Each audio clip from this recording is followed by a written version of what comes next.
Hey guys, settle here. Tonight we're talking about the woman who turned piracy into something dangerously close to a functioning system. Not the kind of pirate story where everyone is shouting, swinging swords, and making decisions that feel exciting right up until they become fatal. This is something quieter. More controlled. More unsettling. So before you get comfortable, take a moment, like the video, and subscribe, but only if you genuinely enjoy what I do here. And let me know in the comments where you're tuning in from and what time it is for you. It's always fascinating to see how far this little corner of calm stretches across the world. Now dim the lights, maybe let a fan hum softly in the background, and let's ease into tonight's story. When most people imagine pirates, they picture noise. Loud personalities. Bigger egos. Decisions made quickly and regretted immediately. It's a world built on impulse, where survival feels accidental and leadership is often just the loudest voice in the room. That image is popular because it's simple. It's also completely wrong. Because chaos doesn't scale. It doesn't expand. It doesn't quietly take control of entire coastlines while governments watch and wonder how things got this out of hand. Chaos burns fast and dies faster. It makes for good stories and very short careers. What actually lasts is structure. And what makes tonight's story interesting is that the most powerful pirate leader in history didn't win by being the most violent person in the room. She won by being the most predictable. Before she became someone entire fleets obeyed without hesitation, Ching Shih lived a life that history almost ignored completely. There were no early signs pointing toward future dominance. No dramatic childhood moments where she stared out at the sea and declared her destiny. There was just survival. At one point, she worked in a floating brothel in Canton. This detail gets mentioned often. Usually in a way that suggests it explains everything about what came later. It doesn't. What it actually explains is something far more useful. It put her in rooms where powerful men talked freely. And people tend to reveal a lot when they believe no one important is listening. She learned how influence really worked. Not the official version, not the version written down or declared publicly, but the quieter version. The one where decisions were shaped by ego, fear, timing, and opportunity. She learned that power isn't always loud. Sometimes it's just the ability to stay calm while everyone else makes mistakes. So when pirate commander Ching Shih entered her life, this wasn't a romantic turning point. It wasn't fate or destiny or anything particularly dramatic. It was access. Access to ships. To networks. To a system that technically functioned, but only just. Pirate fleets at the time were loosely organized at best. They operated more like temporary alliances than unified forces. Captains cooperated when it was profitable and argued when it wasn't. Loyalty was conditional. Rules were flexible. And discipline depended heavily on mood. It worked, in the same way a badly built structure works right up until it doesn't. And she noticed that. She watched how decisions were made. How arguments escalated. How small conflicts turned into bigger ones simply because no one had established a consistent way to resolve them. Most people inside that system accepted it. She didn't. She saw inefficiency. She saw wasted effort. She saw a system that survived not because it was strong, but because no one had replaced it yet. And quietly, without drawing attention, she started understanding how everything fit together. Not just the ships or the crews, but the relationships between them. Who trusted who? Who resented who? Who followed strength, and who followed stability? Because those are not the same thing. When Ching Shih died, the expectation was simple. Everything would fall apart. And historically, that expectation made sense. Pirate organizations weren't built to survive leadership changes. They were built around individuals, not systems. When the individual disappeared, so did the structure holding everything together. Captains began preparing for conflict before it even started. Alliances shifted. Old disagreements resurfaced. Everyone anticipated the usual outcome. Fragmentation. Smaller groups breaking away, fighting each other, weakening themselves until they were no longer a threat to anyone except each other. It almost happened. For a brief moment, everything moved in that familiar direction. And then something different occurred. She didn't rush forward. She didn't declare herself leader in some dramatic display of authority. No speeches. No threats. No attempts to dominate the room through sheer force of presence. She waited. And waiting, in that kind of environment, is deeply uncomfortable for everyone else. Because while others react, waiting allows you to observe. It allows you to see who becomes impatient. Who reveals their intentions too early. Who starts making moves based on emotion instead of strategy. By the time she began speaking, she already knew where everyone stood. And instead of trying to overpower the situation, she reshaped it. Quietly. Individually. Strategically. She spoke to captains one by one. Not as a rival, not as someone demanding loyalty, but as someone offering something they didn't realize they needed yet. Stability. Predictability. A system where outcomes weren't determined by whoever happened to be angriest that day. And when persuasion wasn't enough, she didn't escalate emotionally. She made the alternative clear. Not immediately catastrophic. But steadily unprofitable. Because fragmentation meant fewer resources. More internal conflict. Increased risk. Lower returns. And pirates, despite everything, were practical. They didn't need to like her. They just needed to understand that following her worked better than not following her. Within weeks, what should have collapsed instead reorganized. Not into chaos. But into something structured. Something coordinated. Something that, for the first time, resembled an actual system rather than a collection of temporary agreements. And that's the moment where piracy stopped being unpredictable.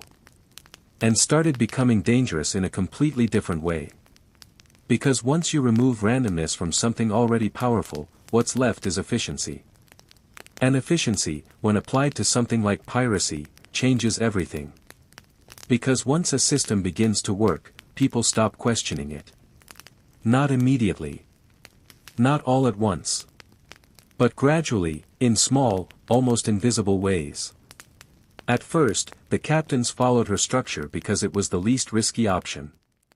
Not because they believed in it. Not because they respected it. Just because, at that moment, it seemed like the safest path forward. And safety, in a profession where most careers ended abruptly and often wet, is a very persuasive argument. But something interesting started to happen. The system didn't just hold. It improved things. Loot became predictable. Not necessarily smaller or larger, just consistent. Crews knew what they would receive and when. That alone removed a surprising amount of tension. Because uncertainty, more than hardship, is what tends to push people toward bad decisions. If you know you're being treated fairly, you're far less likely to start a fight about it. And fights, in this environment, had always been expensive. Not just in terms of lives, but in time, resources, and momentum. Every internal conflict was a delay. Every delay was a missed opportunity. Every missed opportunity meant less profit. She didn't eliminate conflict entirely. That would have been unrealistic. She made it unnecessary. Or at least, less appealing. And that shift changed everything. Because pirates, despite their reputation, were not drawn to chaos for its own sake. They were drawn to opportunity. Chaos was simply a side effect of how poorly that opportunity had been managed before. Now, for the first time, opportunity came with structure. And structure, when it works, has a way of becoming invisible. People stop noticing it. They stop questioning it. They just operate within it. That's when real control begins. Under her leadership, the fleet didn't just grow in size. It grew in coordination. This is an important distinction.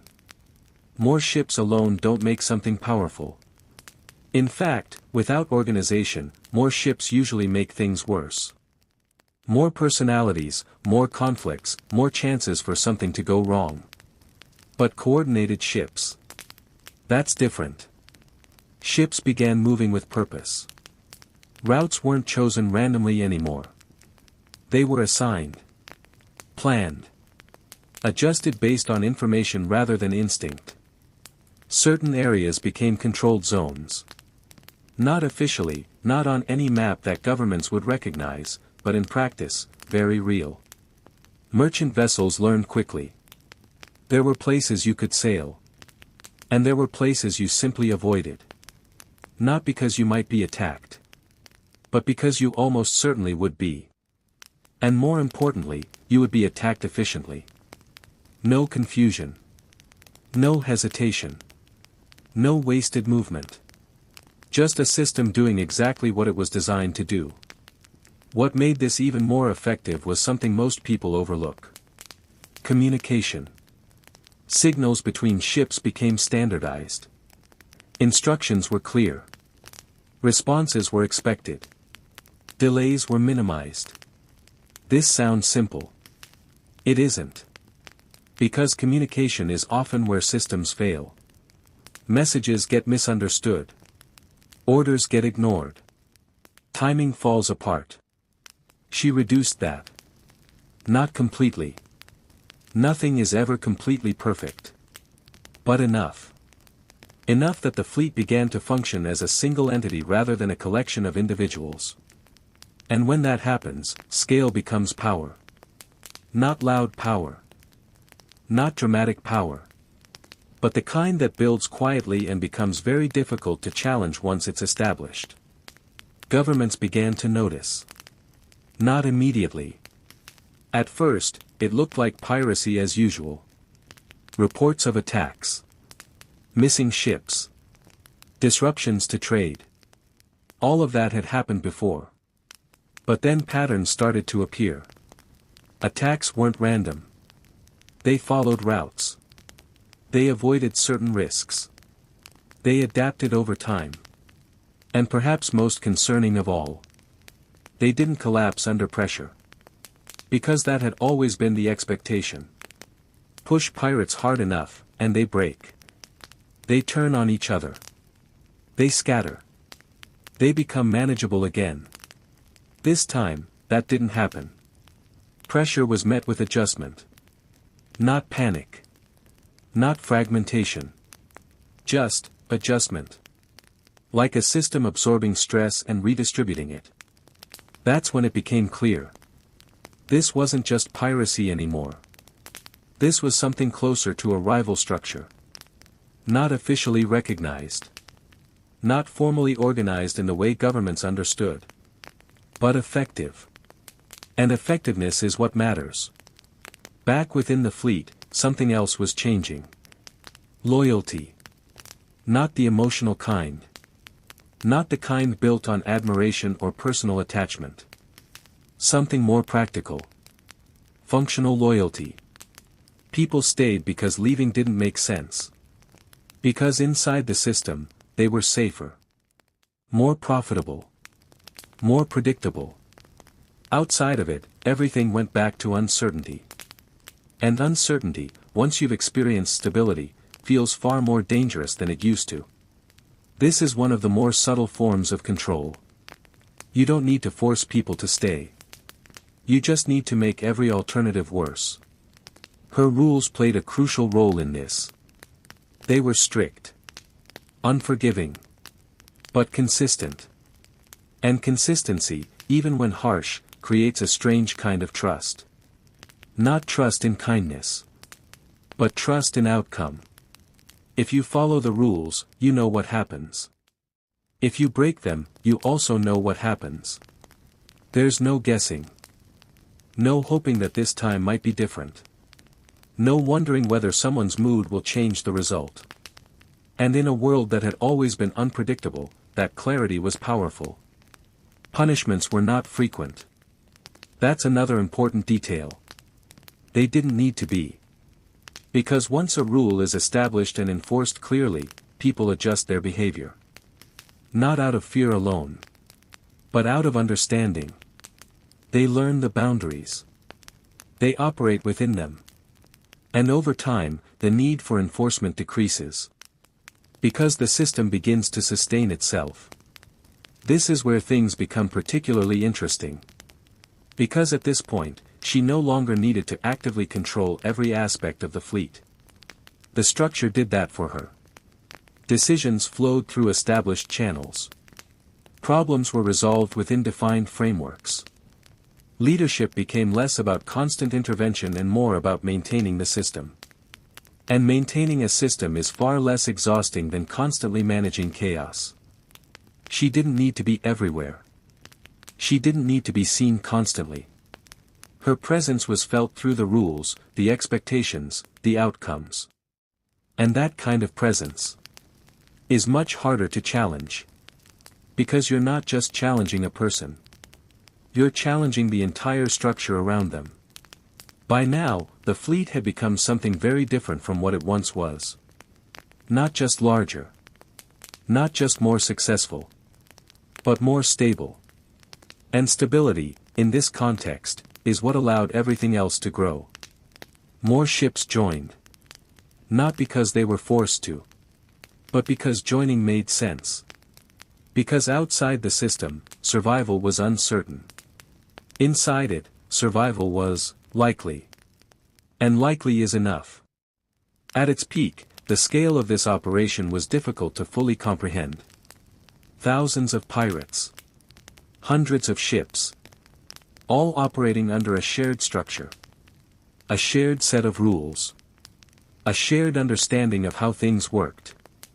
And perhaps most importantly, a shared expectation that the system would continue to function. And once people believe that something will continue to function, they start building their decisions around it. They invest in it.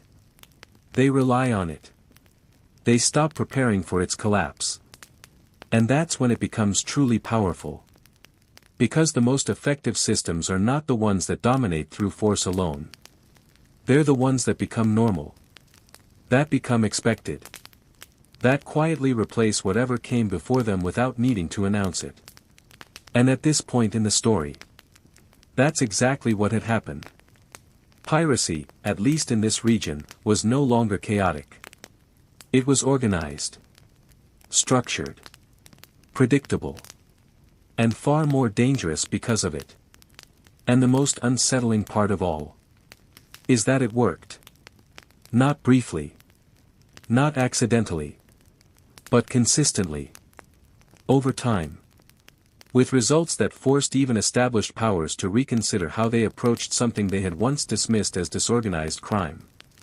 And when something like that happens, the next phase is almost inevitable. Because eventually, systems that work well enough don't just attract participants. They attract attention. And attention tends to bring complications. And attention, when it arrives, rarely does so quietly. At first, it comes in the form of concern.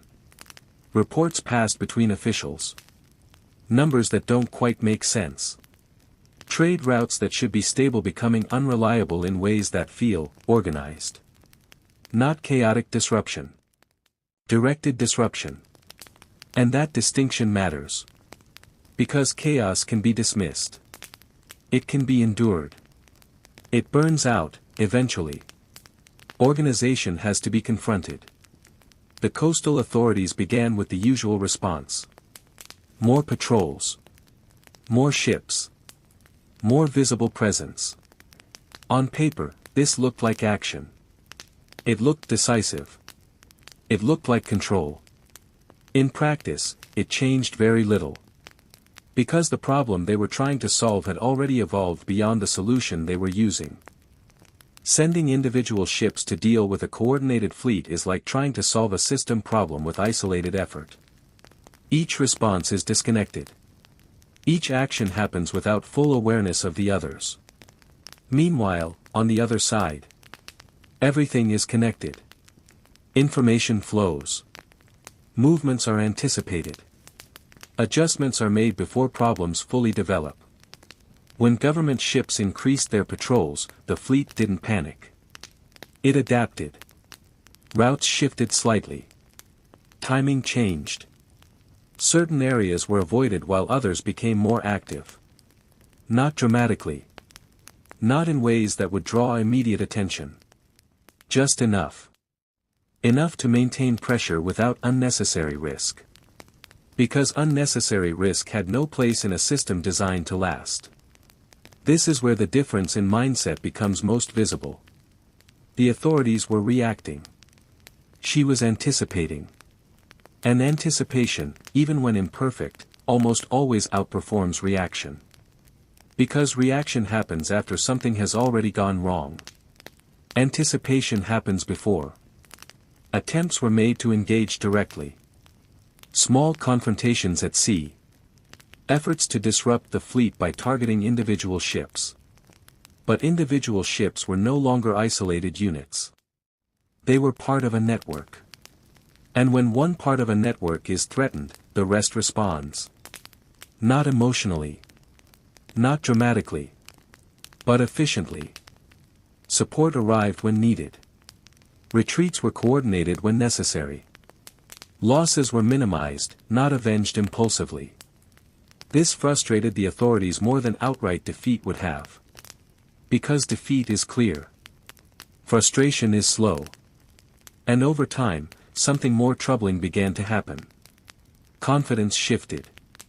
Merchants, who once relied on official protection, started adjusting their expectations. Protection was inconsistent. The system at sea wasn't. So they adapted in their own way. They paid. Quietly. Not because they wanted to support piracy. But because predictability has value. And when faced with two imperfect options, people tend to choose the one that offers the most reliable outcome. This created a feedback loop. More payments meant more resources. More resources meant better coordination. Better coordination meant stronger control. And stronger control meant even more people were willing to comply rather than resist. Not out of loyalty. But out of practicality. Back within the fleet, the system continued to refine itself. Small inefficiencies were addressed. Not through sweeping changes, but through adjustments. Tiny corrections. Repeated over time. Because large systems rarely improve through dramatic transformation. They improve through accumulation. One better decision at a time. Discipline remained consistent. Not harsh for the sake of being harsh. But clear. Reliable. Expected. And expectation, once established, removes hesitation. People knew what to do. They knew how to act. They didn't waste time guessing. Leadership within the fleet also began to stabilize. Captains who performed well remained in position. Those who didn't. And the process wasn't chaotic. It wasn't driven by sudden emotional decisions. It was procedural. Quietly procedural. Which is a very strange thing to say about piracy. Over time, this created something even more valuable than control. It created trust in the system itself. Not trust in individuals. Individuals can change. They can fail. They can disappear. But a system, if it's designed well enough, continues. And once people begin trusting the system, they invest in it more fully. They stop preparing for collapse. They start planning for continuation. This is the point where the balance begins to shift beyond simple conflict. Because now, it's no longer just about ships and territory. It's about influence. About who sets the expectations. About which structure people believe will still be functioning tomorrow. The authorities, recognizing that direct confrontation wasn't producing results, began to consider alternatives. Negotiation. Life didn't suddenly become something else overnight. The structure remained. The expectations remained. The predictability remained. But the context around it began to change. Gradually. Almost imperceptibly. And that's often how the most effective endings happen. Not with noise. Not with chaos. But with quiet adjustment. Because the same principles that built the system were now being used to guide it towards something else. Something more stable. Something more sustainable. Something that, in many ways, looked less like piracy. And more like integration. And integration is a very different kind of power. And integration, when it's done carefully, doesn't feel like surrender. It feels like a continuation of control, just expressed differently. By this point, the situation had become difficult to ignore from every angle. Trade had adapted. Coastal regions had adjusted their expectations. And the fleet itself had reached a level of stability that made direct confrontation increasingly impractical. Not impossible. Just, inefficient. And inefficiency, on both sides, was becoming expensive. So the conversations that followed were not about dramatic victories or humiliating defeats. They were about terms. About conditions. About finding a version of reality that both sides could accept without losing more than they were willing to risk. From the outside, this can seem strange. A structure that began outside the law, operating beyond it for so long, now being brought into alignment with it. But from inside the system, it made perfect sense. Because the goal had never been chaos. It had never been destruction for its own sake. It had always been survival. Stability. Continuation. And if those things could be preserved more effectively through negotiation than through constant pressure, then negotiation became the logical next step. What's important here is how that transition was handled. Not abruptly. Not in a way that disrupted the structure that had already been built. But gradually. Carefully. Because when people have spent years operating within a predictable system, sudden change can be more dangerous than external threats. It introduces uncertainty. And uncertainty, once removed, is something people are reluctant to accept again. So the shift was managed. Expectations were adjusted slowly. Roles began to evolve. Some activities decreased. Others replaced them. Not all at once. Just enough to keep the system functioning while its purpose changed. And this is where the story becomes less about piracy. And more about adaptation. Because what had been created wasn't just a fleet. It was a framework. A way of organizing people, resources, and decisions. And frameworks, when they're strong enough, can be applied in different contexts. The same coordination that once directed ships toward targets could now be used to maintain order. The same discipline that once enforced rules at sea could now be used to sustain stability on land. The same predictability that once made piracy efficient could now make something else reliable. This is what makes the entire story so unusual. Because it doesn't end in collapse. It doesn't end in destruction. It doesn't end in a final, dramatic moment where everything falls apart. It ends in transformation. And transformation, when viewed from a distance, can look almost uneventful. No explosions. No sudden shifts. Just a gradual movement from one state to another. But if you look closer, it's anything but simple. Because maintaining control during change is far more difficult than establishing it in the first place. When things are being built, there is momentum. There is direction. There is clarity. When things are changing, there is uncertainty again. New variables. New risks. New possibilities for things to go wrong. And yet, the same approach that built the system was applied here as well. Calm. Measured. Deliberate. Decisions weren't rushed. They were considered. Not just for immediate effect, but for long-term impact. Because by now, the focus had shifted completely. It was no longer about short-term gain. It was about sustainability. And sustainability requires something very specific. It requires knowing when to stop doing what once worked. That's one of the hardest decisions any system faces. Because success creates momentum. Momentum creates habit. And habit makes it difficult to change direction, even when change is necessary. But this was never a system built on habit alone. It was built on observation. Adjustment. Awareness.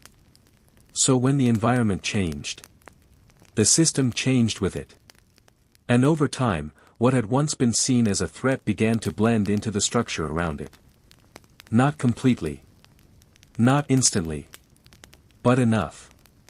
Enough that the sharp distinction between inside and outside began to soften. Enough that the system no longer stood apart in the same way. And this is where the story quietly settles. Not with a clear ending, but with a shift into something stable. Because stability, once achieved and maintained long enough, stops feeling like an outcome, and starts feeling like the default. The fleets no longer needed to prove their effectiveness. That had already been established. The structure no longer needed to assert itself. That had already been accepted. What remained was continuation. In a different form. Under different conditions. But still guided by the same principles. And those principles are what make this story worth remembering. Not the battles. Not the numbers. Not even the scale, although the scale was extraordinary. What matters is how it worked. How something that should have collapsed didn't. How something that should have remained chaotic became structured. How something that should have been temporary lasted. And perhaps most importantly, how control was maintained without constant force. Because in the end, the most powerful systems are not the ones that rely on noise, or fear, or dramatic displays of strength. They're the ones that become predictable. The ones that people understand. The ones that people adapt to. The ones that quietly replace uncertainty with expectation. And once that happens, resistance becomes less likely. Not because it's impossible, but because it's no longer practical. That's the kind of power that doesn't announce itself. It doesn't need to. It's the kind that simply continues. And long after the details fade, and the names become less familiar, the pattern remains. Structure over chaos. Consistency over impulse. Systems over individuals. Quiet decisions that shape outcomes more effectively than loud ones ever could. And that's what made her different. Not louder. Not more dramatic. Not more reckless. Just more controlled. More deliberate. And far more effective than anyone expected. Alright, for now, let's let that settle. Maybe adjust your pillow, let your thoughts slow down a bit. And when you're ready, we can continue exploring another story just like this. Because even after everything settles, after the negotiations, the adjustments, the slow transformation into something more stable, there's still one part of the story that lingers. Not loudly. Not dramatically. Just quietly, in the background. What remains after a system like this stops expanding? Because growth is easy to notice. It's visible. Measurable. It gives you something to point at. More ships. More territory. More influence. But maintenance. Maintenance is quieter. And in many ways, more difficult. Because once something works, the challenge is no longer building it. It's keeping it working. And that requires a different kind of attention. Less reactive. More observant. Small problems become more important. Tiny inefficiencies matter. Because in a large system, even minor issues, if ignored, tend to grow. Not suddenly. But steadily. So the focus shifts from expansion to preservation. Processes are watched more carefully. Not changed without reason. Not adjusted for the sake of novelty. But refined when necessary. And that word matters. Refined. Because refinement isn't about replacing what works. It's about improving it without breaking it. The same routes that once needed constant planning now become routine. The same signals that once required strict enforcement now become habit. The same rules that once felt harsh now feel normal. And when something becomes normal, it stops being questioned. That's where true stability lives. Not in control that has to be enforced constantly, but in behavior that sustains itself. People wake up, do what they're expected to do, and move through the system without friction. Not because they're forced to every moment, but because the structure around them makes that the easiest option. And ease is a powerful form of influence. Because people don't resist what feels natural. They resist what feels disruptive.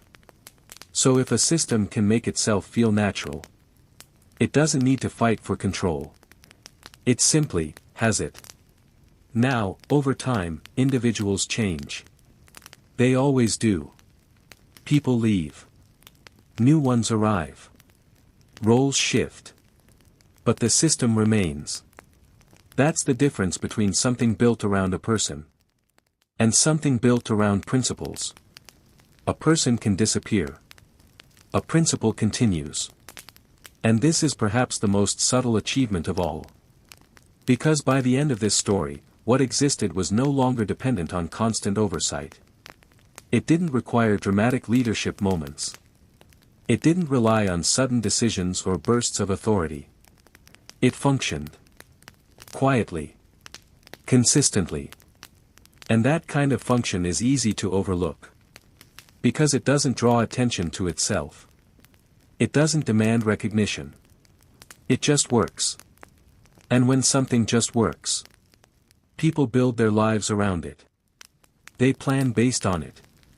They trust it. Not emotionally. Not personally. But practically.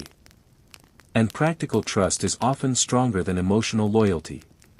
Because it's based on experience. Repeated, predictable outcomes. Now, eventually, all systems face the same reality. Time changes things. External pressures shift. New structures appear. Old ones become less relevant. And no matter how well something is built, it cannot remain exactly the same forever. But that doesn't mean it disappears. It evolves. Sometimes slowly. Sometimes in ways that are difficult to notice while they're happening.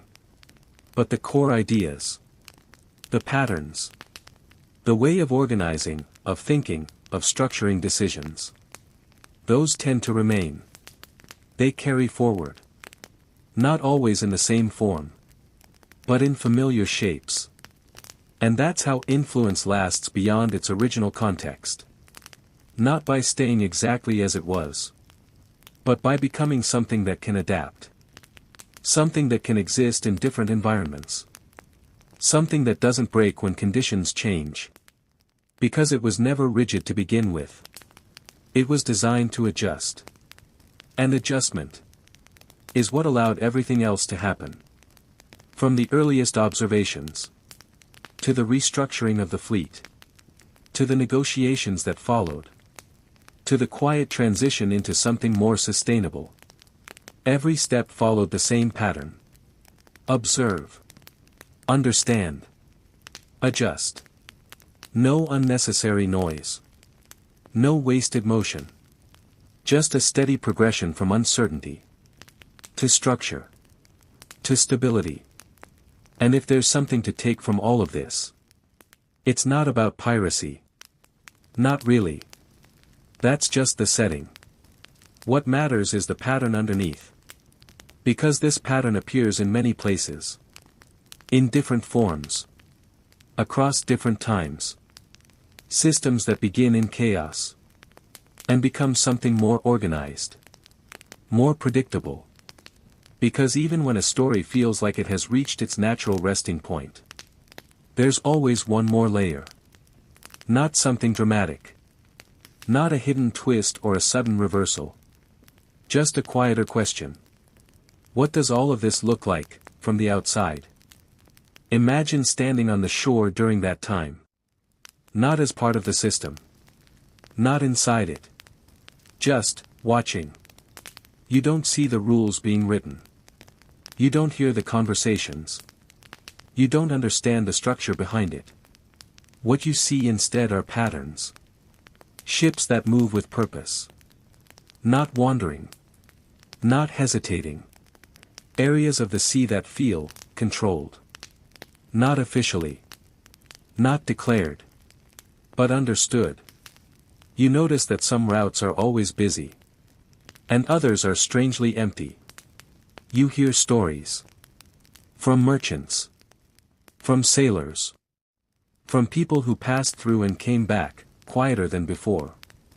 And the stories don't match the old expectations. They're not about chaos. They're not about unpredictable violence. They're about something else. Something that feels organized. And that's harder to process. Because chaos fits into familiar ideas. It's easy to explain. Easy to dismiss. Organization requires a different kind of response. It forces you to ask different questions. Who is coordinating this? How is it being maintained? Why isn't it falling apart? And perhaps most unsettling of all. Can it be stopped? From that distance, without seeing the structure behind it, it starts to feel almost abstract. Like something larger than the individuals involved. Because you don't see the decisions. You only see the results. And the results are consistent. Consistency creates presence. Even when nothing is happening in that exact moment. You feel like something could. That sense of possibility becomes its own form of control. Because people begin adjusting their behavior not based on what is happening, but on what they expect might happen. And expectation is powerful. It changes choices before actions are even taken. Ships alter their routes. Traders change their plans. Communities shift their routines. Not because they were forced to in that moment. But because they've learned what the system does over time. And once behavior starts changing at that level, control no longer needs to be enforced directly. It becomes indirect. Wider. More subtle. And much harder to remove. Because now, even if the system disappears, the behavior it created might remain for a while. People don't immediately return to old patterns. They carry forward what they've learned. And that's how influence extends beyond its active presence. It lingers. In habits. In expectations. In quiet decisions made without much thought. Now, if you bring your focus back in a little. From the shoreline to the system itself. There's another quiet detail worth noticing. Something that often gets overlooked. The absence of unnecessary movement. When things are disorganized, there's a lot of activity. A lot of noise. A lot of effort that doesn't lead anywhere. But when a system becomes efficient, that activity reduces. Not because less is happening, but because less is being wasted. Ships don't move unless there's a reason. Resources aren't used unless there's a purpose. Decisions aren't made unless they're needed. And that creates a kind of stillness. Not inactivity, but controlled motion. Everything happens when it needs to. Nothing happens when it doesn't. And that balance is what makes the system sustainable. Because wasted effort is one of the fastest ways to break something over time. Remove the waste. And what remains can continue much longer. Now, as all of this settles, there's one final thing to notice. Not about the system. Not about the scale. but about perception. Because stories like this are often remembered in very specific ways. Simplified. Condensed. Turned into something easier to repeat. A powerful pirate. A large fleet. A series of events. But the details that made it work. The quiet decisions. The steady adjustments. The absence of chaos where chaos was expected. Those tend to fade. Because they're harder to tell. They don't fit neatly into dramatic moments. They don't build toward a single climax. They just continue. And continuation is not something we usually highlight. But in this case, it's the most important part. Because continuation is what made everything else possible. Not the beginning. Not the peak. But the ability to keep going. To maintain. To adjust. To remain stable while everything around it shifted. And that's something worth remembering. Not loudly. Not urgently. Just quietly. Like the rest of the story. Alright. Now this really is a good place to stop. Let everything slow down. Let the details drift a bit. And if you feel like continuing another time, there's always another story waiting. Just as calm. Just as steady. Just as quietly powerful. No rushing. No quick wrap-ups. Just a long, steady continuation, exactly like your tone. Because even after everything we've talked about, there's still a tendency to look at a system like this and assume it must have had some hidden moment of brilliance. Some single decision. Some turning point where everything suddenly made sense. But that's rarely how things like this actually work. There isn't one moment. There are many small ones. Small observations that seem unimportant at the time. Small adjustments that don't feel like they change much. Small decisions that, on their own, don't look impressive. But when those small things are repeated, when they're applied consistently, when they're allowed to build on each other, they start to form something larger. And the reason this matters is because it removes the idea that control comes from dramatic action. It doesn't. It comes from accumulation. From doing the obvious thing. Over and over again. Without getting distracted by the need to make it look impressive. And that's uncomfortable for people to accept. Because it's not exciting. It doesn't feel powerful. It doesn't create a moment you can point to and say, that's where everything changed. But it's exactly where everything changes. Quietly. Now, imagine being inside that system as it develops. Not at the top. Not making decisions. Just part of the crew. At first, things feel slightly different. Not drastically. Just, more structured. Orders make more sense.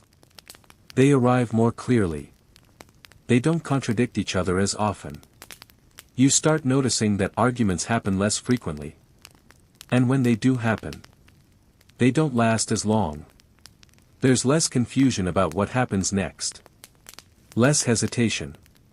You don't have to guess as much. And that alone reduces a surprising amount of stress. Because uncertainty is exhausting. Having to constantly figure out what's going on, what's expected, what might happen next. That takes energy. Remove that. And suddenly everything feels easier. Not safer in the traditional sense. You're still at sea. Still in danger. Still part of something that could go wrong at any moment. But within that environment, things feel stable. And stability, even in a dangerous setting, changes how people behave. You take fewer unnecessary risks. You focus more on what actually matters. You stop reacting to every small problem like it's a crisis. Because it usually isn't. And when enough people start behaving that way, the entire system shifts. It becomes calmer. More deliberate. Less reactive. Now, from the outside, this calmness can be misleading. It can look like inactivity. Like nothing is happening. But in reality, it's the opposite. Everything is happening. Just without waste. And that's the difference between motion and progress. Motion is loud. Visible. Easy to notice. Progress is often quiet. Now, over time, another subtle change begins to take place. People stop thinking of themselves as individuals operating alone. They start thinking in terms of the group. Not because they're told to. Not because they suddenly feel a strong emotional connection. But because the system rewards that way of thinking. When coordination leads to better outcomes, people naturally begin to coordinate. When cooperation leads to fewer losses, people naturally begin to cooperate. It doesn't require speeches. It doesn't require motivation. It just requires consistent results. And results, repeated over time, shape behavior far more effectively than words ever could. Now, something else happens during this phase. Mistakes don't disappear. They never do. But the way they're handled changes. Instead of becoming personal conflicts, they become problems to solve. That shift is small. But it's incredibly important. Because personal conflict spreads. It grows. It creates more problems than it solves. But a problem that's treated as a problem can be fixed. And once people see that mistakes don't automatically lead to chaos, they become more willing to report them, to address them, to correct them early, which prevents larger issues later. And again, this isn't dramatic. There's no moment where someone stands up and announces a new philosophy. It just becomes the way things are done. Gradually. Now, as this continues, something even more subtle begins to form. A kind of rhythm. Not a physical rhythm. Not something you can hear. But something you can feel. A pattern to how things happen. When they happen. Why they happen. And once that rhythm is established, people begin to move with it. They anticipate what comes next. They prepare without being told. They adjust before problems fully appear. And that's when the system reaches a different level. Because now it's not just reacting efficiently. It's operating proactively. And proactive systems are much harder to disrupt. Because by the time an external force tries to interfere, adjustments have already been made. Now, let's slow this down even further. Imagine a single day inside this system. Not a major event. Not a battle. Just a normal day. The kind of day that doesn't make it into stories. The kind of day that repeats, again and again, quietly building everything we've been talking about. You wake up. There's no confusion about what you're supposed to do. Your role is clear. Your tasks are known. You don't need to wait for someone to tell you. You begin. Around you, others are doing the same. Not perfectly. Not in perfect synchronization. But close enough. Close enough that things move smoothly. Instructions come when needed. Not constantly. Not unnecessarily. You follow them. Not because you're forced to every second. But because they make sense. Because following them leads to better outcomes. Time passes. Work gets done. Small issues appear. They're handled. Not escalated. Not turned into something larger. Just handled. And by the end of the day, nothing dramatic has happened. No major conflicts. No sudden changes. Just progress. Small, steady progress. And that day repeats. Again. And again. Each time adding a little more stability. A little more efficiency. A little more trust in the system. Until eventually, that stability becomes the foundation for everything else. And from the outside, it still doesn't look dramatic. It still doesn't look like power in the traditional sense. But it is. Because power isn't always about visible force. Sometimes, it's about control over how things happen. How often they happen. And how predictable the outcome is. And at this point, that control is complete. Not absolute. Nothing ever is. But strong enough. Stable enough. That the system no longer feels fragile. It feels permanent. And when something starts to feel permanent, people stop imagining what it would look like if it disappeared. They start building around it instead. And that's when a system truly takes hold. All right. We'll keep going from here. Slowly. Steadily. Just like the system itself. Because once something starts to feel permanent, it changes the way people think about the future. Not in big, obvious ways. But in small assumptions. Assumptions like, this will still be here tomorrow. This will still work the same way. This structure won't suddenly disappear. And those assumptions shape behavior more than rules ever could. Because when people believe something is stable, they stop preparing for instability. They stop holding back. They stop keeping one foot ready to leave. They commit. Not emotionally. Not dramatically. Just practically. And practical commitment is quiet. You see it in how people plan. In how they invest their time. In how they stop second-guessing every decision. Because second-guessing only makes sense in an unpredictable system. Once things become predictable, hesitation starts to fade. Now, within the fleet, this shift created something interesting. Experience began to matter more than instinct. Before, quick reactions and bold decisions could carry someone through. Sometimes. But now, consistency mattered more. Knowing the system. Understanding how things connect.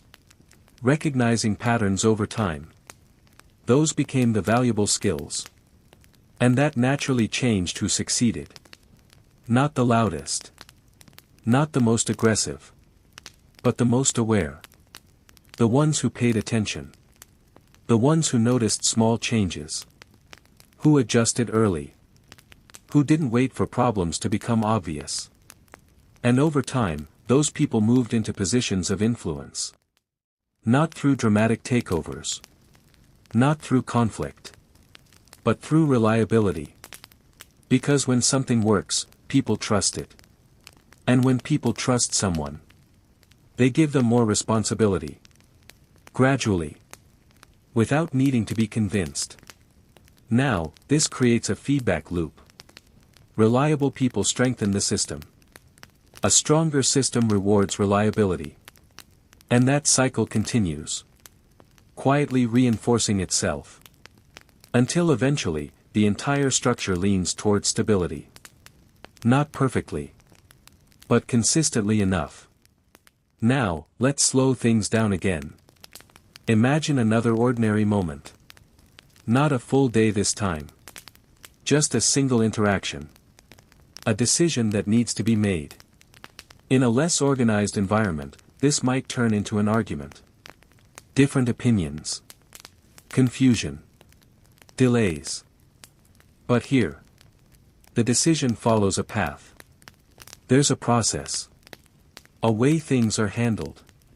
It doesn't eliminate disagreement. But it contains it. Keeps it from spreading. Keeps it from becoming something larger. And that containment is important. Because most problems don't start big. They grow. They expand when there's nothing to limit them. But in a structured system, they stay small. They get addressed early. And over time, that reduces the number of major disruptions. Not because nothing goes wrong. But because things are corrected before they can escalate. Now, from a distance, all of this still looks uneventful. And that's the strange part. Because uneventful is usually not how people describe something powerful. Power is expected to be visible. To make an impression. To announce itself. But here. Power is quiet. It shows up in what doesn't happen. Fewer conflicts. Fewer mistakes. Fewer sudden collapses. And that absence is easy to overlook. But it's also what allows everything else to continue. Now, as time moves forward, there's another subtle shift. Memory. People begin to forget what things were like before. Not completely. But enough. The chaos becomes distant. Less vivid. Less immediate. And the current system becomes the reference point. The standard. New members enter into this environment without experiencing what came before. So for them, this is normal. They don't compare it to anything. They don't question why it works this way. They simply adapt. And adaptation, when it happens without resistance, is incredibly smooth. It doesn't feel like change. It feels like alignment. Now, this is where the system becomes self-sustaining. Because it no longer depends on memory of the past. It exists fully in the present. Maintained by people who understand it as it is. Not as it used to be. And that's a very stable position. Because systems that rely on remembering the past can weaken as that memory fades. But systems that function independently of that memory continue. Now, at this stage, external pressure still exists. It doesn't disappear. But it becomes less disruptive. Not because it's weaker. But because the system has learned how to absorb it. Pressure comes in. Adjustments are made. Not dramatic ones. Not immediate overreactions. Just enough. Enough to maintain balance. And balance is what keeps everything from tipping too far in one direction. Now, balance doesn't mean perfection. There are still moments of strain. Still situations that push the system. But those moments don't define it. They pass. And the system returns to its steady state. That's resilience. Not avoiding difficulty. But continuing through it without breaking. Now, as we slow this down even further, there's one last layer to consider. Not about the system itself. But about how it feels to exist inside it. Not the structure. Not the rules. Just the experience. And the experience is calm. Not peaceful in the traditional sense. There's still risk. Still danger. But within that, there's a sense of order. A sense that things are under control. Not completely. But enough. And enough is important. Because complete control is unrealistic. But sufficient control is achievable. And when people feel that, they relax. Not fully. Not carelessly. But just enough to function without constant tension. And that makes everything else possible. Sustained effort. Clear thinking. Better decisions. All of it depends on that baseline. And that baseline is what this entire system created. Quietly. Without needing to prove itself over and over again. It simply worked. And kept working. And kept working. Alright. Because when something keeps working, day after day, without needing constant correction, it starts to create a kind of quiet confidence. Not the loud kind. Not the kind that announces itself or demands attention. Just a steady sense that things will continue. And that confidence spreads. Not through speeches. Not through declarations. But through repetition. The same outcomes happening again and again. The same processes holding up under pressure. The same structure remaining intact even when tested. And over time, people stop questioning whether it will hold. They start assuming it will. That assumption changes everything. Because once you believe something will work, you behave differently around it. You take it into account. You rely on it. You build your actions around it. And this is where the system becomes more than just functional. It becomes influential. Not by forcing change, but by shaping behavior. Now, let's slow this down even more. Imagine someone new entering this environment. They haven't seen the earlier chaos. They haven't experienced the instability that came before. So they don't recognize this as something unusual. To them, this is just how things are. Orders are clear. Roles are defined. Outcomes are predictable. They don't question it. Because they have nothing to compare it to. And that's how systems solidify. Not when they convince everyone they're correct. But when they become the default. Now, this creates an interesting effect. Change becomes harder. Not impossible. But slower. Because when something works, there's less motivation to alter it. And that can be both a strength and a limitation. On one hand, stability prevents unnecessary disruption. On the other, it can make adaptation more difficult if conditions shift too quickly. But in this case, adaptation was already part of the structure. Not forced from the outside. Built into how decisions were made. So even as things stabilized, there was still room to adjust. Just not in dramatic ways. In small, careful steps. Now, let's bring the focus back to something simple again. A moment of uncertainty. Not a large crisis. Just a situation where something doesn't go as expected. In a chaotic system, this would spread quickly. Confusion leading to more confusion. Mistakes building on top of each other. But here, the response is contained. The issue is identified. Addressed. Resolved. Not perfectly, but efficiently. And once it's resolved, the system returns to normal. No lingering disruption. No lasting instability. And that ability to return to normal is one of the strongest signs of a stable system. Because instability isn't just about things going wrong. It's about not being able to recover. Now, over time, this recovery becomes almost automatic. Problems appear. They're handled. The system adjusts. And this cycle repeats. Again. And again. Each time reinforcing the idea that nothing is strong enough to break it completely. And that belief is powerful. Because belief shapes behavior. If people believe something will collapse, they act cautiously. They hold back. They prepare for failure. But if they believe it will continue, they invest more. They commit more. They rely on it more fully.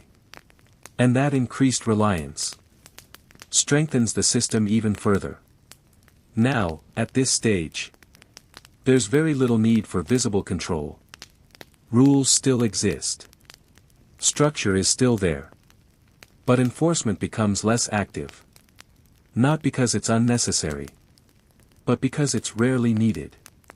People follow the system because it works. Not because they're constantly being forced to. And that's the difference between imposed order and accepted order. Imposed order requires constant effort. Accepted order sustains itself. Now, as everything continues to settle, there's a kind of stillness that forms. Not inactivity. Not emptiness. Just balance. Everything moving at the pace it needs to. Nothing pushing too hard. Nothing falling behind. And that balance allows time to pass without disruption. Days blend into each other. Events become less distinct. Not because nothing is happening, but because everything is functioning smoothly. Now, from a storytelling perspective, This is where things usually end. Because there's no dramatic conclusion. No final moment to highlight. Just continuation. But continuation is the point. Because what was created here wasn't just a series of events. It was a way of operating. A structure that could maintain itself. Adapt when needed. And continue without constant intervention. And that's far more difficult than any single victory. Now, as we let this slow down even further. There's one final idea to rest on. Not about piracy. Not about history. But about systems in general. Because what we've been describing is something that appears in many places. Different times. Different environments. Different scales. But always following a similar pattern. Chaos at the beginning. Structure introduced gradually. Stability built over time. And then. Continuation. Quiet. Steady. Unremarkable on the surface. But incredibly effective underneath. And once you start noticing that pattern, you begin to see it elsewhere. In other systems. Other organizations. Other structures that seem to just work. Not because they're perfect. But because they're consistent. And consistency is what allows everything else to happen. Alright. Now we can really let things settle. Let the rhythm slow down. Let the details fade just a little. When something becomes consistent enough, it begins to fade into the background. Not because it's unimportant, but because it no longer demands attention. And that's a strange kind of success. Most things need to be noticed to be valued. They need to stand out. To prove themselves again and again. But a system that works well enough stops needing to prove anything. It just continues. Quietly. And that quiet continuation changes how people interact with it. They stop observing it directly. They stop analyzing every part of it. Instead, they move through it. Almost automatically. Now, this creates a kind of mental space. Because when you're not constantly thinking about how things work, you can focus on what you're doing within that structure. And that focus leads to better outcomes. More attention to detail. More consistency in execution. Less distraction. Which, in turn, reinforces the system even more. Because now it's not just the structure supporting the people. It's the people supporting the structure. And that mutual reinforcement is what makes something last. Not one holding up the other. But both sustaining each other at the same time. Now, let's slow this down again. Think about repetition. Not in a negative way. Not as boredom. But as stability. Doing the same things. In the same way. With the same expected results. There's a comfort in that. Even in an environment that still carries risk. Because repetition removes uncertainty. You know what comes next. You know how to respond. You know what to expect. And expectation reduces tension. Not completely. But enough. Enough to keep everything moving smoothly. Now, within that repetition, there's also room for variation. Small differences. Minor adjustments. But they happen within a known framework. They don't disrupt the whole. They don't create instability. They simply refine it. And refinement, over time, leads to improvement. Not sudden leaps. Not dramatic transformations. Just steady progress. Now, as time continues, there's another shift that happens. Attention moves away from survival. And toward optimization. At the beginning, everything is about staying intact. Avoiding collapse. Managing immediate risk. But once stability is established, the focus changes. How can this be done better? More efficiently? with less effort. And those questions lead to small innovations. Not inventions that change everything overnight. But improvements. Better ways of organizing. Better ways of communicating. Better ways of deciding. And those improvements build on each other, gradually increasing the effectiveness of the entire system. Now, this process doesn't feel dramatic from the inside. It feels normal. Like things are just getting slightly easier over time. But from the outside, it can look like growth. Like something becoming stronger without obvious effort. And that's often where confusion comes from. Because people expect strength to be visible. To show itself clearly. But here, strength is subtle. It's in what doesn't break. What doesn't fail. What continues without interruption. Now, let's bring this even closer. A quiet moment. No major activity. No immediate decisions. Just stillness. In that stillness, everything is still functioning. Systems don't stop just because nothing urgent is happening. They remain active. Maintaining. Balancing. And that's another sign of stability. The ability to remain steady. Even when nothing is forcing you to.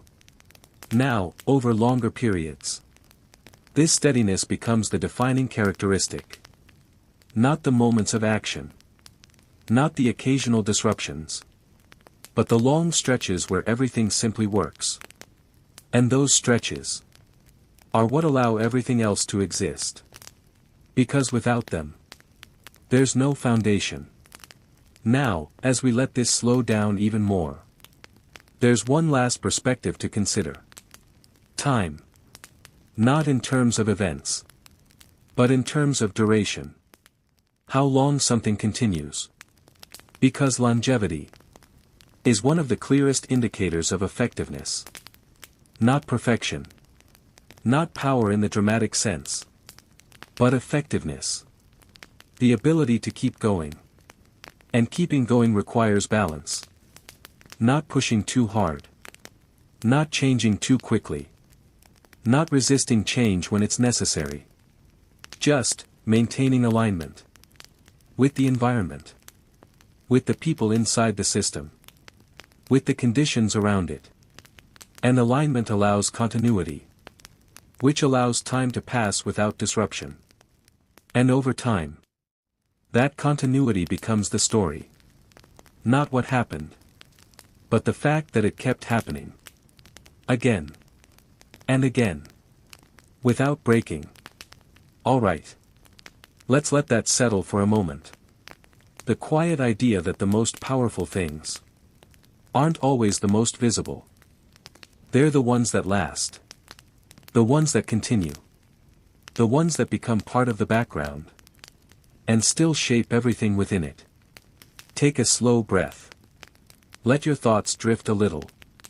When something lasts long enough, it starts to feel less like a system. And more like an environment. Not something you follow. Not something you think about. Just something you exist within. And that shift is subtle.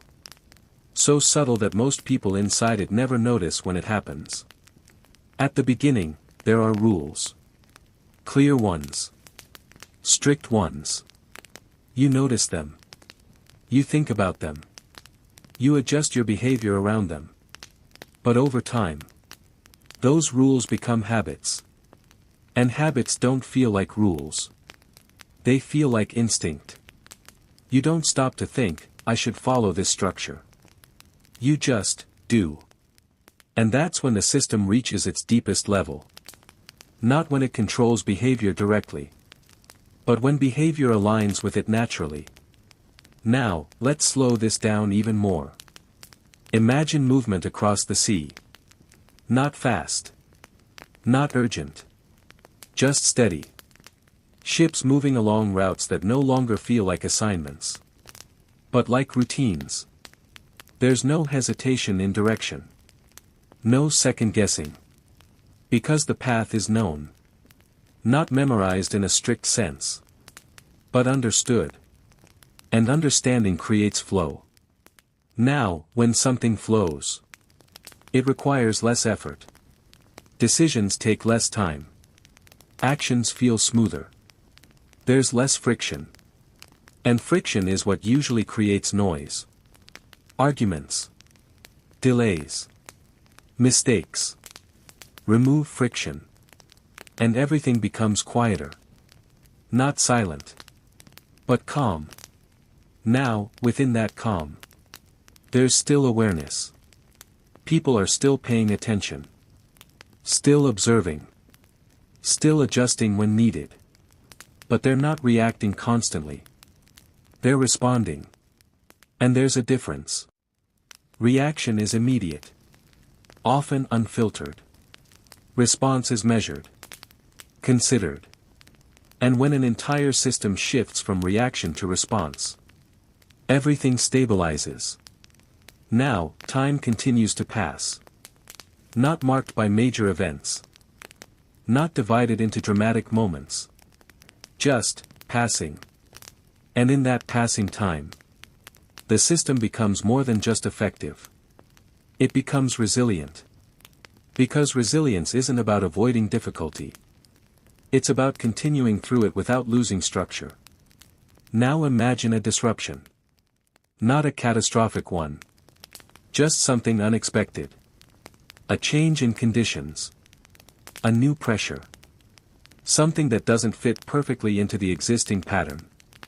In a fragile system, this would cause strain. Confusion. Misalignment. But here, the response is different. The system doesn't resist the change completely. It absorbs it. Adjusts slightly. Not enough to lose its shape. But enough to remain functional. And that balance is what prevents collapse. Too rigid. And it breaks. Too flexible. And it loses form. But here, there's just enough of both. Structure. And adaptability. Now, over longer stretches of time, this balance becomes almost invisible. Because nothing extreme happens. No sudden failures. No dramatic recoveries. Just continuity. And continuity is quiet. It doesn't demand attention. It doesn't create urgency. It just exists. Now, from the outside, this might look like nothing is changing. But internally, small adjustments are always happening. Tiny shifts. Minor corrections. The kind of changes that don't stand out individually, but matter over time. And over time, they add up. Not to something new, but to something stronger. Now, as everything settles deeper into this rhythm, there's one final layer to notice. Not about action. Not about structure. But about perception. Because when something works this smoothly, it becomes easy to underestimate. It doesn't look powerful. It doesn't look impressive. It just looks normal. And normal is often ignored.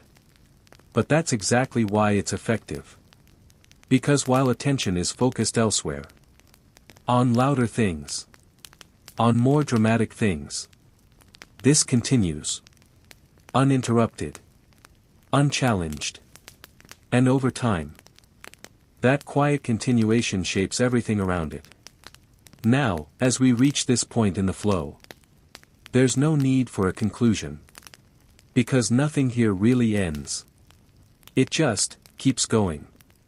Like a calm sea stretching out in every direction. No sharp edges. No sudden stops. Just a steady, endless horizon. Alright. Let that settle. Once something becomes part of the environment, it starts shaping things in ways that aren't immediately visible. Not through direct action. Not through obvious control. But through influence. The kind of influence that changes decisions before they're even made. Now imagine someone standing at the edge of that system again. Not inside it. Not fully outside it. Just close enough to feel it. They don't see rules. They don't see structure. But they notice patterns. They notice that certain choices lead to smoother outcomes. That certain paths feel easier than others.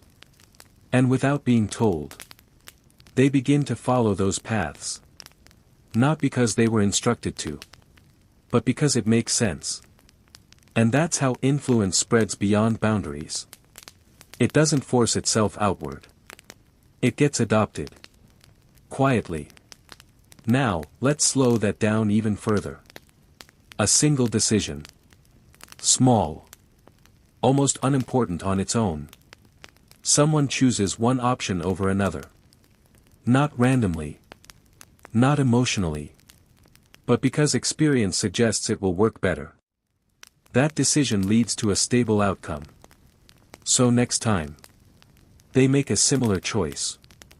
And then again. Until it becomes a pattern. And once it becomes a pattern, it stops feeling like a choice. It feels like the natural way of doing things. Now multiply that across hundreds. Thousands. And suddenly, the system extends beyond itself. Not physically. Not formally. But behaviorally. And behavior is what truly carries systems forward. Because structures can disappear. Rules can change. But behavior lingers. Now, inside the system, this creates an even deeper level of stability. Because people are no longer just following instructions. They are thinking in alignment with the system. Their decisions reflect it. Their instincts mirror it. And that's when control becomes almost invisible. Not absent. Just embedded. Now, as this continues, there's a shift in how effort is experienced. Things that once required attention now happen automatically. Tasks that once needed instruction now need only awareness. And awareness is lighter. It doesn't carry the same weight as constant decision-making. So everything begins to feel easier. Not because there's less happening, but because less effort is being wasted. Now, imagine the same environment during a moment of pressure. Not extreme pressure. Just enough to test it. A situation that would normally cause hesitation. But here, there's no pause. People move. They adjust. They respond. Not perfectly, but smoothly. Because the system has already prepared them for this. Not through training in the traditional sense, but through repetition. Through consistency. Through countless small moments that built familiarity over time. And familiarity reduces fear.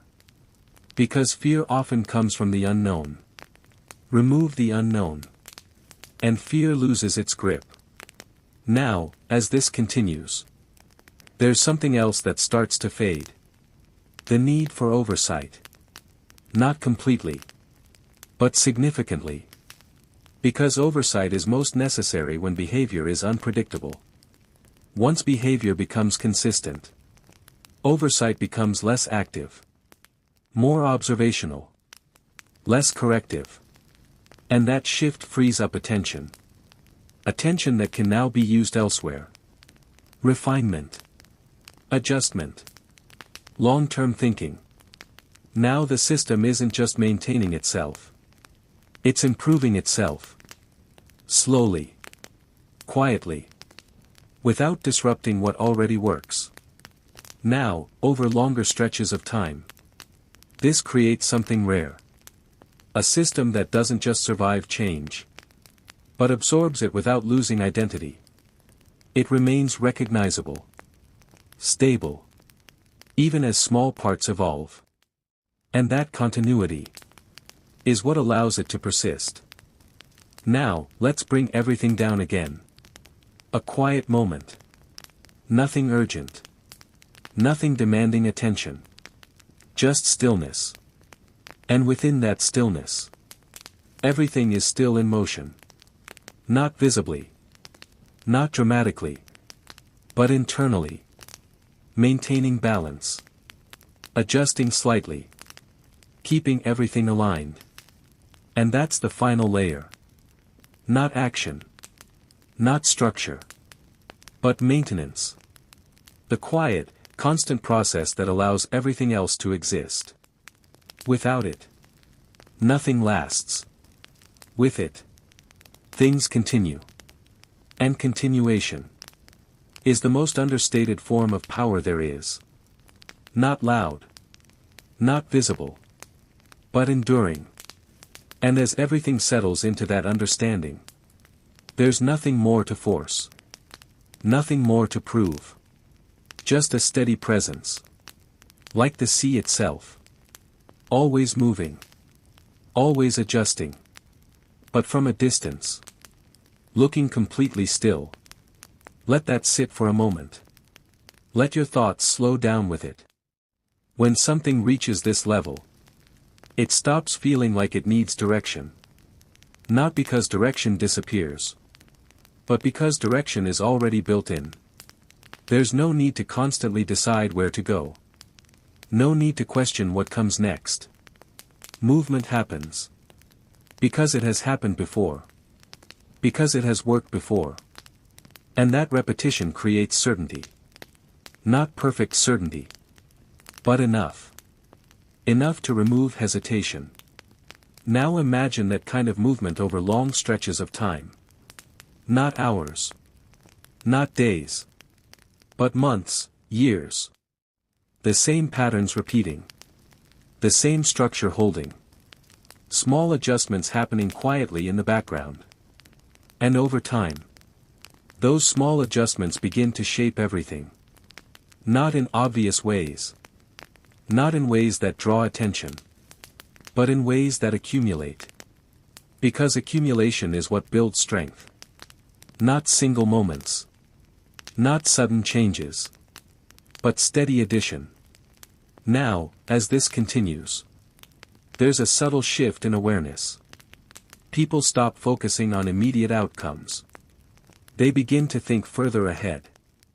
Not because they're told to, but because the system allows it.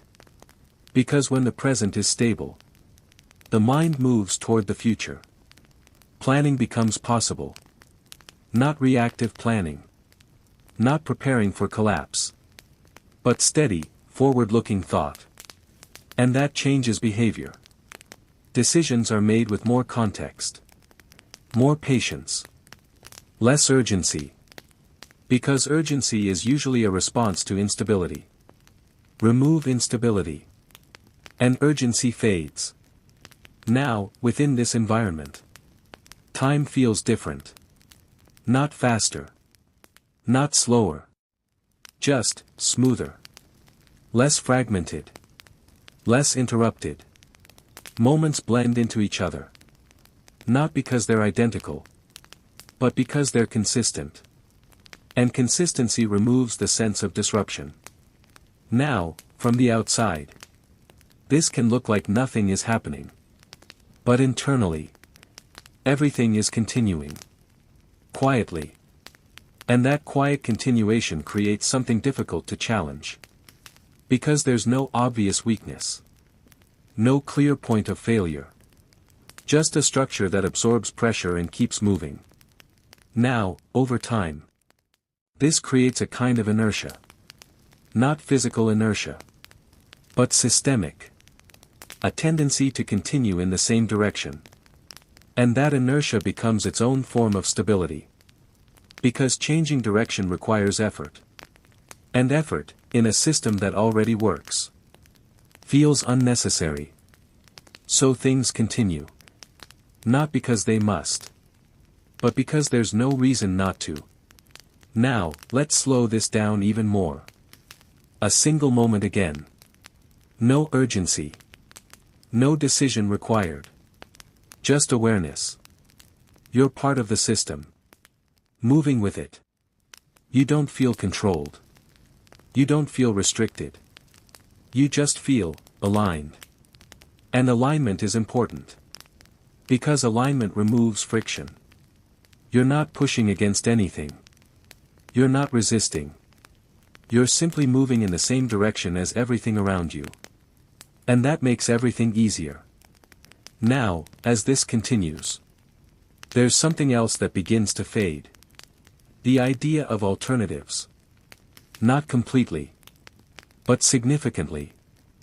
Because when something works consistently, you stop looking for other options. Not because they don't exist, but because they're unnecessary. And that focus strengthens the system even more. Because energy is no longer divided. It's concentrated. All moving in the same direction. All reinforcing the same structure. Now, over long periods. This creates durability. Not just strength in the moment, but the ability to last. To continue through change. Through pressure. Through time. And durability is what separates something temporary from something lasting. Now, as we bring this even deeper into stillness, there's one final sensation to notice. Not control. Not structure. But continuity. The feeling that things will keep going. Not because you're making them. Not because someone is forcing them. But because that's simply what they do. They continue. And in that continuation, there's a kind of quiet certainty. Not loud. Not absolute. Just steady. And steady is enough. Because steady is what allows everything else to exist. Now let that settle. The idea that the strongest systems don't need to prove themselves constantly. They just keep going. Uninterrupted. Like a current beneath the surface. Always moving. Always carrying things forward. Even when you can't see it. Because when something keeps moving like this, without interruption, without needing to restart, it begins to feel less like progress. And more like permanence. Not true permanence. Nothing ever is. But something close enough that it doesn't feel temporary anymore. And that feeling changes how everything around it behaves. People stop testing the edges. They stop looking for weak points. Not because they're told not to, but because they stop expecting to find any. And expectation, once again, does most of the work. Now, let's slow this even further. Think about effort. At the beginning of any system, everything takes effort. Decisions take effort. Coordination takes effort. Even simple tasks feel heavier than they should. Because nothing is settled yet. Nothing is fully aligned. But here, effort has changed. Not disappeared. But reduced. Because alignment reduces resistance. And resistance is what creates strain. Remove enough resistance. And things begin to feel lighter. Not easier in a careless way. Just smoother. Now, as this smoothness continues, there's something else that begins to emerge. Clarity. Not forced clarity. Not something explained in detail. But a quiet understanding. People know what matters. They know what doesn't. And that knowledge guides their attention. They stop wasting time on things that don't affect the outcome. They focus on what does. And that focus sharpens the system even more. Now, imagine that clarity spreading across everyone inside the structure. Not perfectly. But enough. Enough that most actions are aligned. Most decisions are consistent. And consistency is what creates reliability. Now, reliability has a very specific effect. It builds trust over time. Again, not emotional trust. Not personal loyalty. But functional trust. The kind that comes from knowing that something will behave the way you expect it to. And once that trust is established, everything else becomes easier. Coordination improves. Communication becomes simpler. Decisions happen faster. Because there's less doubt. Now, as doubt decreases, confidence increases. Not loud confidence. Not overconfidence. Just a steady belief that things will work. And that belief influences behavior. People take action more decisively. They hesitate less. They commit more fully. And that commitment feeds back into the system, strengthening it further. Now, over longer periods. This creates something very difficult to disrupt. Not because it's rigid, but because it's balanced. Strong enough to hold. Flexible enough to adjust. And that balance is what allows it to endure. Now, let's bring everything down again. A quiet stretch of time. Nothing urgent. Nothing changing dramatically. Just continuity. And within that continuity, everything is still functioning. Small corrections happening quietly. Tiny adjustments maintaining alignment. The kind of activity that doesn't draw attention, but keeps everything stable. Now, from the outside, this still looks like stillness. But from the inside, it's constant motion. Subtle. Measured. Always maintaining. And that maintenance is what allows everything else to exist. Now, as time continues, there's one final shift. Awareness becomes passive. Not inactive. Just, relaxed. People are still aware of what's happening. But they're not actively monitoring everything. They don't need to. Because the system has proven itself over time. And that proof removes the need for constant vigilance. Now, when vigilance decreases, stress decreases with it. Not completely. But enough. Enough to create a sense of ease. And ease allows for better performance. Clearer thinking. Better decisions. Which reinforces the system again. Now everything is connected. Each part supporting the others. Each improvement feeding into the whole. And that interconnected stability is what makes the system feel complete. Not perfect, but complete enough to continue without interruption. Now, as we let this settle even deeper, there's nothing more to push. Nothing more to force. Just continuation. Slow. Steady. Unbroken. Like a long, quiet current that never really stops moving. And we stay with it. Right here. Still moving forward. Even slower now, almost like the movement itself is barely noticeable. Because when something has been stable for long enough, the idea of instability starts to feel distant. Not impossible. Just, unlikely. And that quiet shift in expectation changes everything again. People don't prepare for disruption in the same way. They don't hold tension in the same places. There's less anticipation of things going wrong. And that absence of anticipation creates space. Space in attention. Space in thought. Now, what fills that space is important. Because when the mind is no longer occupied with constant correction, it begins to observe more subtle things. Details that would normally be ignored. Small patterns that don't stand out immediately. And those observations lead to refinement. Not big changes. Not dramatic improvements. Just small adjustments. A slightly better way of doing something. A slightly more efficient approach. And those small refinements layer on top of everything that already exists.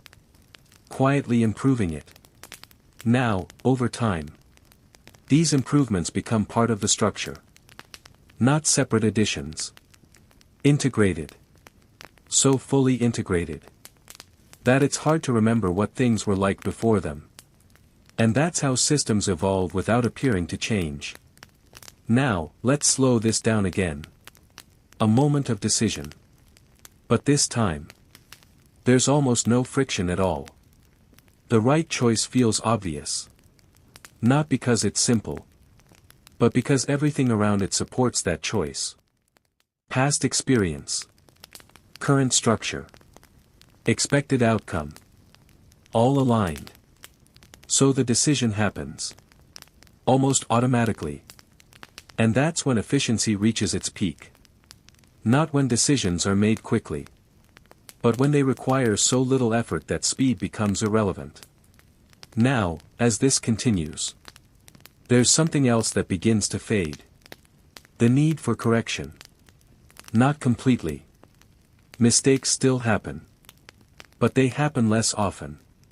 And when they do, they're smaller. Easier to fix. Less disruptive. Because the system has already eliminated many of the conditions that create larger problems. Now, over longer stretches of time. This creates consistency at a very deep level. Not just in actions, but in outcomes. Things don't just happen smoothly. They end smoothly. And that predictability of outcomes is what reinforces trust more than anything else. Now, trust leads to reliance. And reliance leads to stability. Because when people rely on something, they align their behavior with it. They don't fight it. They don't work around it. They move with it. And that alignment removes even more friction. Now everything begins to feel effortless. Not because effort is gone, but because effort is no longer wasted. Now, as we move deeper into this, there's one more layer to notice. Silence. Not literal silence, but the absence of noise. No unnecessary conflict. No constant correction. No repeated disruption. Just a steady background of activity that doesn't demand attention. And that silence is what allows everything else to continue uninterrupted. Now, from the outside, this silence can be misleading. It can look like inactivity. Like nothing is happening. But inside, everything is functioning at a very high level. Quietly. Now, as time keeps passing, the system becomes less of a structure. And more of a presence. Something that's always there. Always functioning. Even when no one is actively thinking about it. And that presence shapes behavior continuously. Without needing to intervene. Now, at this point, there's no clear beginning. No clear middle. No clear end. Just continuity. An unbroken flow of actions, decisions, and outcomes. All aligned. And that alignment is what allows everything to keep moving forward. Without resistance. Without interruption. Now let that settle again. The idea that the most powerful systems don't feel powerful. They feel normal. They feel expected. They feel like the way things have always been. Even when they haven't. And we stay here. In that quiet understanding. Still moving forward. Without needing to mark the passage of time.